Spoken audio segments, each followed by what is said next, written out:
Hello everyone, I am Morden Kanan and this is episode 8 of my Regrowth Let's Play series. It's been a while since my last episode. I haven't had a lot of time to play or record. Most of my play has been in real short spurts. In any case, I've gotten quite a bit of accomplished since last episode. Quite a few quests done. Why don't we start there by turning in some of the quests that I've done. First off, let me show you a feature I really haven't shown you in Regrowth before. If you hit the H key, it brings up this wiki which answers some basic questions about regrowth, but the most important thing is this library section.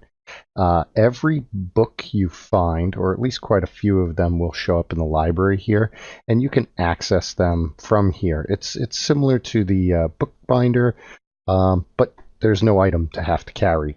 Now, this is somewhat broken on multiplayer servers, but I have put together a fixed version of the Enchiridion mod, which is the mod that this library feature comes from, which has the problem fixed. If you're on single player, the mod works fine. Basically, the problem is it's supposed to add books to this list when you pick them up, and on multiplayer servers it doesn't. It only adds them to the list when you craft them. So I've fixed that mod, and I will provide a link to the fixed version of the mod either in the description on this video or the next one. I have some other mods that I've been working on fixes for regrowth, so I think I'm just going to put together like a little update pack of bug fixes and post that. In any case, once you're in here, you can open up any book, and it functions as if you had opened the book, similar to the bookbinder. In any case, looking at the quest book here, I have 63 quests with unclaimed rewards. So let's take a look at these. So the first section is what the world is made of. This nether quest, which I didn't have to do because I actually got nether essence out of a chest, I've completed. So we can come in here and claim the rewards for that. Next is the fire seeds and aluminum seeds. And again, I'm always taking this the essence option, not the crop drop. I have the crops. I'm going to get those drops anyway. So that's the aluminum seeds. Then we have gold seeds, obsidian seeds, and blaze seeds. The next section is the way the world works. This is our Botania section. So I made myself a alchemy catalyst. If you're not familiar with the alchemy catalyst, you place it underneath your mana pool. There's one right there. You can sort of see it through the mana pool. There's a better look at it. And basically that allows you to do a bunch of recipes. Like, for example, with the alchemy catalyst there, I can convert slime balls to cactus blocks, and vice versa, cactus blocks to slime balls. Before you have slime plants, that's a good way to get slime balls. In any case, going back to the quest book, I made all of the first tier runes. The only one I was really missing was the rune of fire, and I was just waiting on the nether essence for that, which I now have, and I'm gonna pick living rock for my reward. The next tier of runes, these are all made by combining 2 of the first tier runes and some other items. This one required a cake, which meant I had to get cows because I needed milk. So I will claim that reward.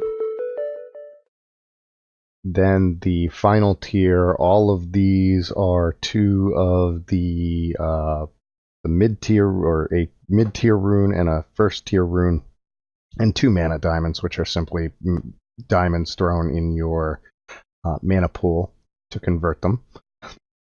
And I made all of those. I also made mana pylons and an enchantment table. And I'll pick this book. And what did I get for a book? I got Bane of Arthropods. Yay. In any case, those are right here. Basically, you place them one block away from an enchantment table, similarly to how you would place bookshelves. And 2 of them are sufficient to get you level 30 enchants, the same as having, I believe it's 15 bookshelves within range. Then we have building our Elven Gateway and getting the Elven Lexica Britannia, and my Elven Gateway is right over here. I currently have it shut off so it doesn't just drain mana. I only turn it on when I need it. And creating Terrasteel, which requires a Terrasteel agglomeration plate, which is right out here. And underneath this plate is another piece of living rock. You got to set up this pattern, put the plate on top. You need a spark, which is another way to move mana around in Britannia. That's right here. That's a gold nugget, a couple of petals, and a couple of blaze powder gives you a spark. And the way sparks work is they link to nearby sparks and essentially share mana. So I have a spark on top of this mana pool here, and a spark on top of this agglomeration plate, which allows the plate to pull mana from the mana pool. And for blocks that support this, it allows a much faster mana transfer than you're going to get out of a mana spreader. I believe the sparks have a range of about 12 blocks or so.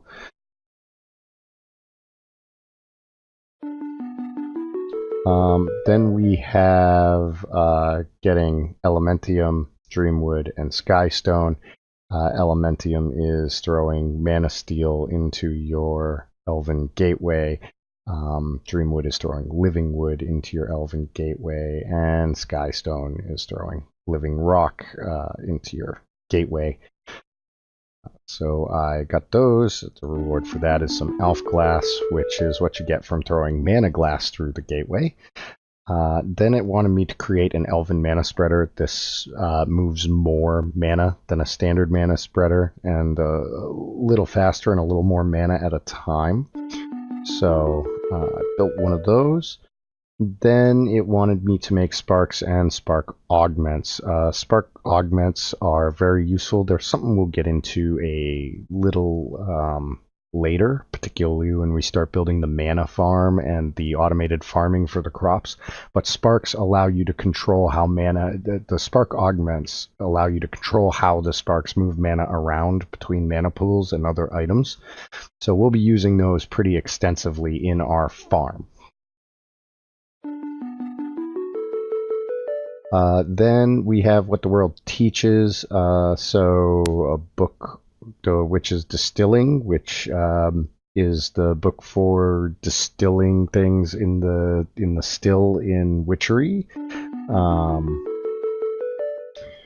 We have the Book of Biomes, which actually allows you to do some witchery magic, which allows you to change the biome of the chunk you're in, and another version of the Book of Biomes. We have the Brews and Infusions book, which teaches you how to make potions with witchery. And the Circle Magic book, which is some of the higher tier magics in Witchery are done with chalk circles. And we'll take a look at my Witchery setup in a minute after we're done turning in all of these quests. So then we have What the World Enables. So I built all of these various different types of pipes. They're all pretty basic buildcraft pipes, so I'm not going to go over their various uses. And it looks like my inventory is full, and it's time to unload a bunch of stuff. So we'll do that, and keep going. Then there's Smith of the Year, which is a blacksmith's hammer and a blacksmith's anvil. This can be used to repair items, and it also has some other uses for, I believe, making plates and such. What the world embraces. So I made the drawer controller, which allows you to access groups of storage drawers from a single block. It's really useful. Again, it's something we're going to make use of with our farms. So we will definitely cover more about that item a little later.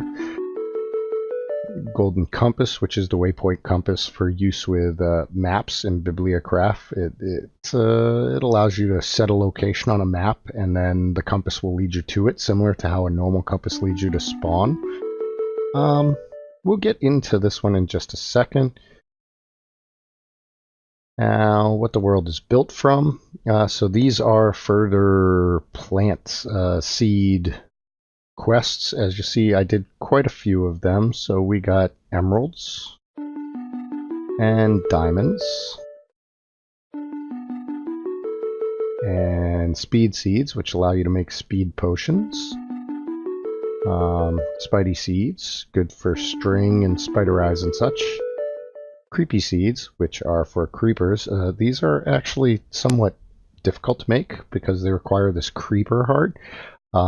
Creeper hearts are a very rare drop from creepers. I had to kill probably 50 or 60 of them to get one. And what you can use to increase your chances of getting a creeper heart is you can use the Arthana from Witchery, which you can make once you have emeralds and gold. And that can be enchanted, and if you get looting on it, which I was lucky enough to get looting on mine, it greatly increases your chances of getting a creeper heart.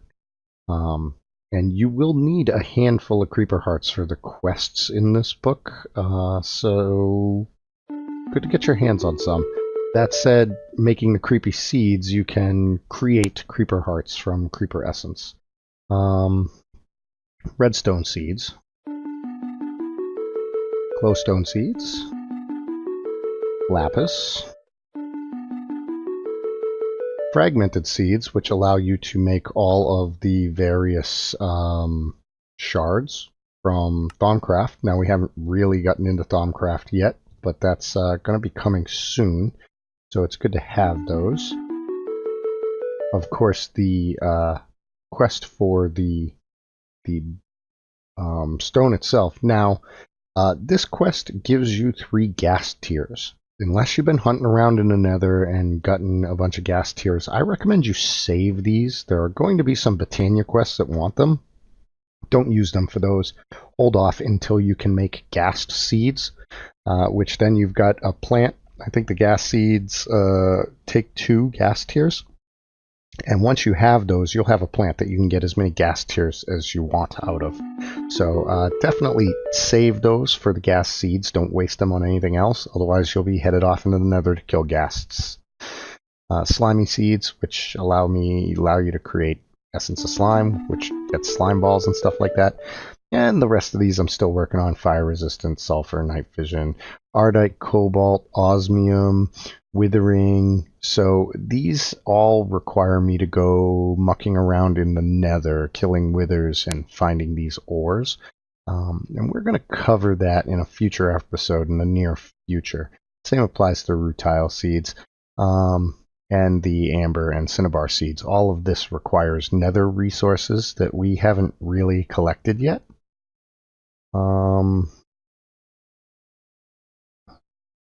And of course the actual infusion stone, which is going to give me some wither skeleton skulls. Now I actually think that gets me what I need to make the wither seeds, so that's pretty good.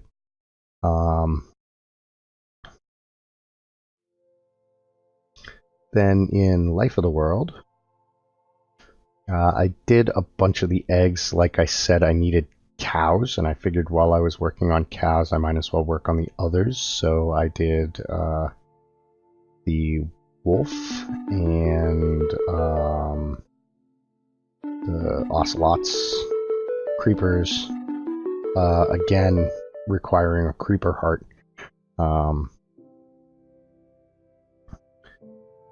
We have slimes, cows, of course, silverfish, which are useful for some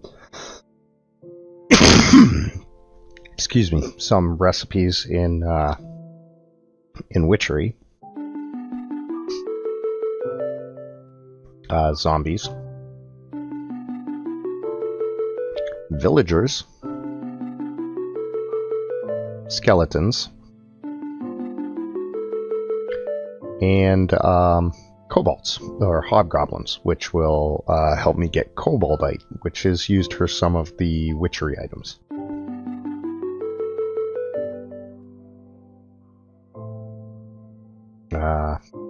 Then we have our witchery quests. Excuse me for a moment, and I'll be right back. Alright, I'm back. Sorry about that, everyone. I'm just sort of getting over a cold. Didn't mean to cough in everyone's ears. In any case, these are the witchery quests. I made myself a Polynesia charm, which actually allows you to talk to mobs and trade with them, similar to how you trade with villagers. I made a fume funnel, which allows your witch's oven to collect fumes from breaking down items more efficiently with a higher rate. I created Mutandis Extremis, which is made in your witch's cauldron. We'll talk a little bit more about that in a minute. And created my Mutating Sprig, which allows you to do some of the magical crafting within Witchery. I created a poppet table, which you place your poppets on, and then they will continue functioning as if they were in your inventory. I created a candelabra and a chalice, which increase the efficiency and power of your witch's altar. Again, something we'll talk about in a little bit. I'm going to cover what I did for my witchery setup in a moment. Created some attuned stones. They're used for making a lot of things in witchery and can also be used to power rituals.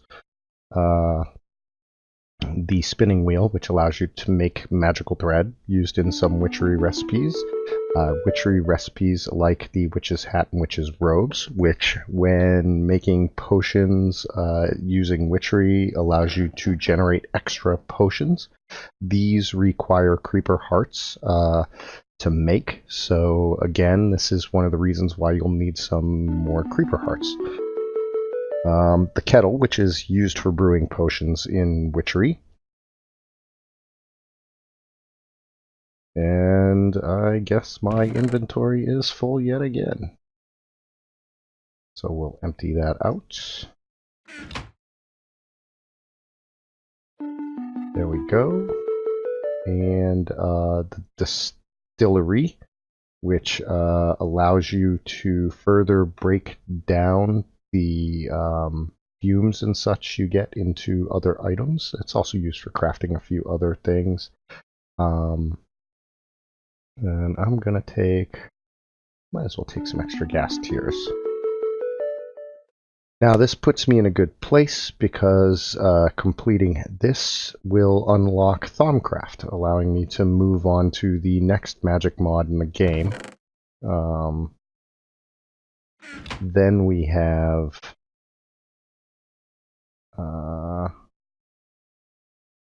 How the World Changes, which is the second tier of witchery quests.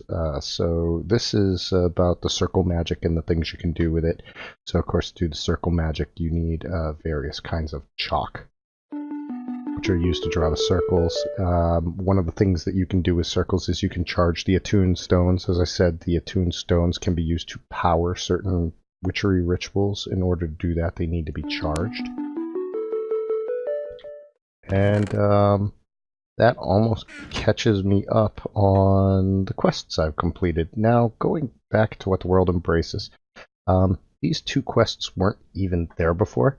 So this one is for the Master Infusion Stone, which you get the ability after you've created that last Infusion Stone. And the only thing you really get out of this is that it can be used in place of any of the Infusion Stones for creating the various tiers of essences. Then you have the Diamond Dolly, which is unlocked when you complete when you build your first Diamond Dolly. It's not a quest that's shown; it doesn't show up until you do that. And one of the nice things about the Diamond Dolly is it can be used to move monster spawners. So we have a selection of various dollies, and I guess I'll pick this one. As with the normal dolly, when you're carrying it, your movement is slowed and such. So what is in this? It has a bat spawner in it. It's actually not bad. Stuff that drops from bats is used in quite a bit of the witchery stuff, so having a bat spawner is maybe not the best spawner out there, but it's something. Now, in addition, I made myself some baubles. So a Ring of Aura and a Band of Mana. The Band of Mana functions as a mana tablet. And then the Band of Aura slowly recharges any mana storage you're carrying with you. And the Sojourner Sash, which allows me to move pretty quick and gives me block assist. So I can step up over one block things without having to jump.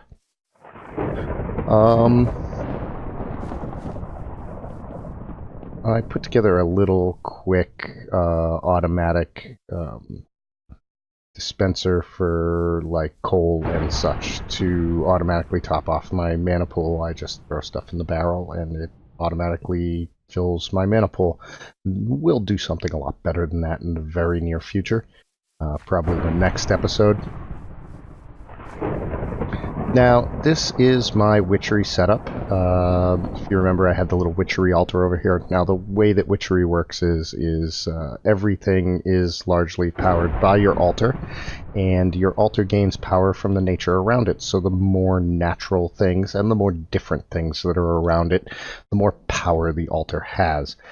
You can also place items on top of the altar, which will change the speed at which it recharges and the amount that it can hold. So one of these things here is the Arthana. As I said, I got a nice little Arthana here. So as you can see, the Arthana is kind of unique. It doesn't appear to change what the altar does, but what it actually does is it makes the altar's range double. It's I think it's about 16 blocks in each direction from the altar that it will pull power from and feed power to witchery items that are powered by the altar. The Arthana doubles the range that it will power items. I don't believe it doubles the range in which it will actually collect power from. Then you've got like the goblet, the candelabra, heads. They all modify the altar. So 10,000 is a pretty good number to shoot for your altar. That'll power most any witchery ritual. As you see, I got about 12,000, so I'm doing pretty good. As I said, one of the things you can put on here is heads, so, you know, skeleton heads and so on and so forth. But a player head actually gets you the best increase from a head that you can get.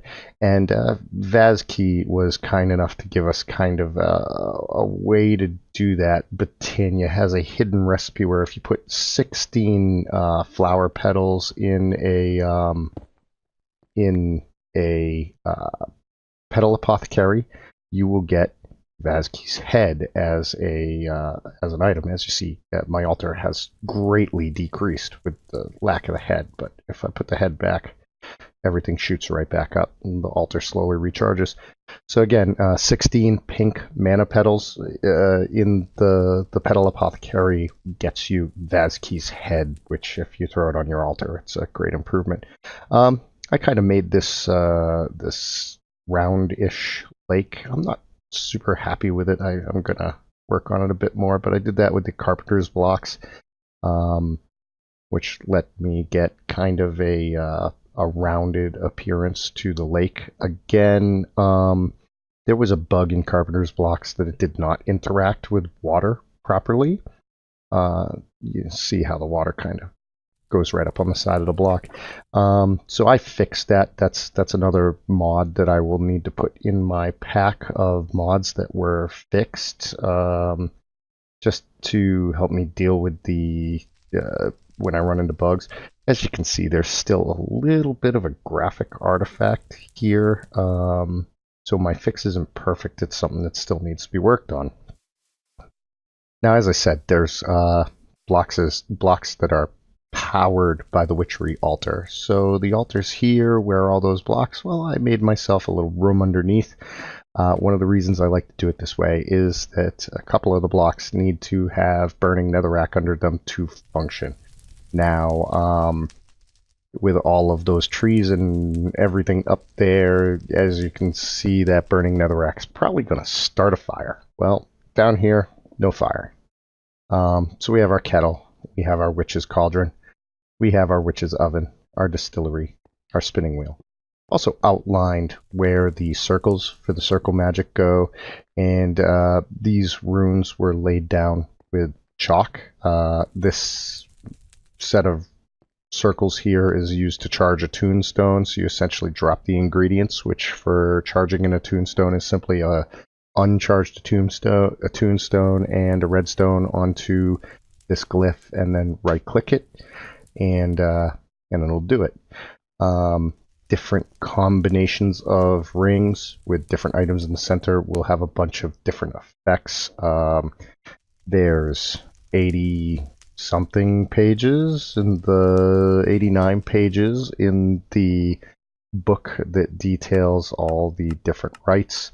We'll probably cover some of these in the future as we do more with Witchery, but I just kind of wanted to show you the room. I'll probably do another room underneath this specifically for demon summoning. Demons like to blow stuff up, so I think I'll have them off in their own area.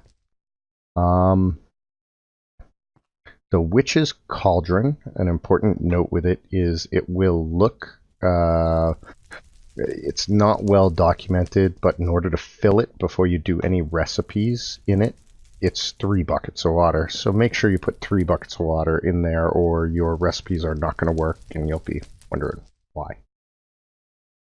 As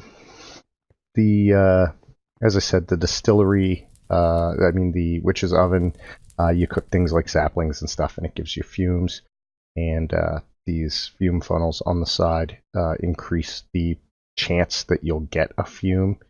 And this is actually a fume funnel here. It looks different when you put it on the top, but what that does is it increases the speed at which the witch's oven works. Then you have the distillery, which you put 2 items here, and it will give you up to 4 outputs for various recipes in it. It's used for creating, like, I guess I'd call them second stage fumes. You put a fume in some other item, like a piece of lapis in here, and you'll get another different fume there. And the spinning wheel, which can be used to create magical thread, which can then be used to make magical cloths.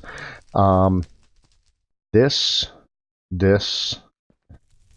and this are all powered by the altar, as are these circles. The only thing here that isn't powered by the altar is the witch's oven. That's powered with charcoal.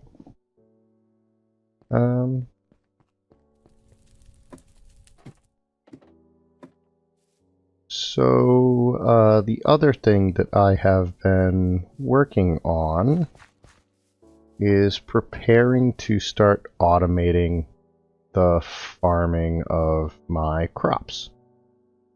So I'm going to put most of my automation, if not all of it, underground, so it's not really visible. And so what I've done is I've dug out pretty much everything underneath these so that I have access to the bottom and plenty of room to to put whatever I need to put for collecting the crops and harvesting them and such. So probably next episode we'll get into what I'm going to be doing down here.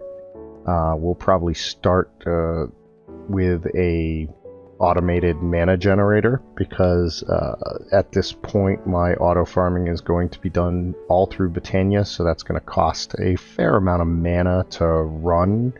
But I don't think it'll be too much.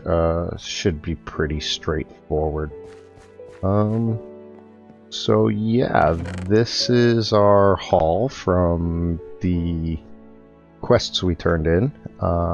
It's a pretty good collection of stuff. Some of it will get put to use pretty quickly. And that's gonna help progress us along. Looking at the quest book, a lot of the remaining quests here, this is going to need gas tiers, these over here, so that's now that I can make gas seeds, we'll be able to do those. This is fighting the Gaia Guardian. I'm not much of a combat player, so you're probably going to get to watch me die a lot when I go off to do that one.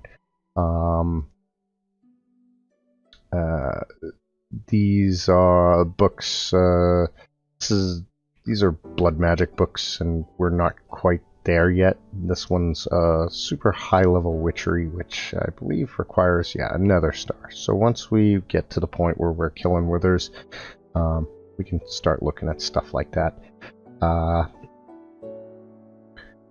We're ready to get into the machinery stuff and start with getting power and things like that, which we'll get on into in the near future, probably once I have the farms automated, because then that will enable me to get to the materials needed for these quicker and easier.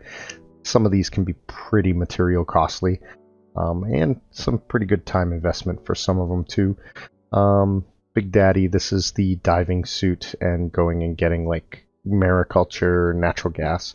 We'll do that at a later time. It's not difficult, it's just a little time consuming and grindy. These quests are going into the Nether to collect nether ores. Now, nether ore harvesting makes zombie pigmen angry, and the nether's a pretty hostile place to begin with. So I'm going to take some shortcuts to try to make collecting those ores as quick and easy as possible. Then we have the Master Infusion Stone, which once we get some more of the various crops we'll be able to get. We just don't have the materials needed for it yet. And of course, here are the crops I was talking about, so once we get those done, we'll be pretty good. Encoding of the world, this is the fishing and the fish breeding and the bee breeding. We'll get into that a little later. Most of the items that you can get from either of these you can get from the crops, though there are a few items that we kind of have to go to the bees or the fish for, or it's more efficient to. Really, I haven't done a lot of the fish breeding. I understand the basics of it, but we'll see what we can figure out. Of course, the rest of the eggs. Some more of the witchery stuff. These ones kind of lead into what you need to get familiars, which is kind of interesting.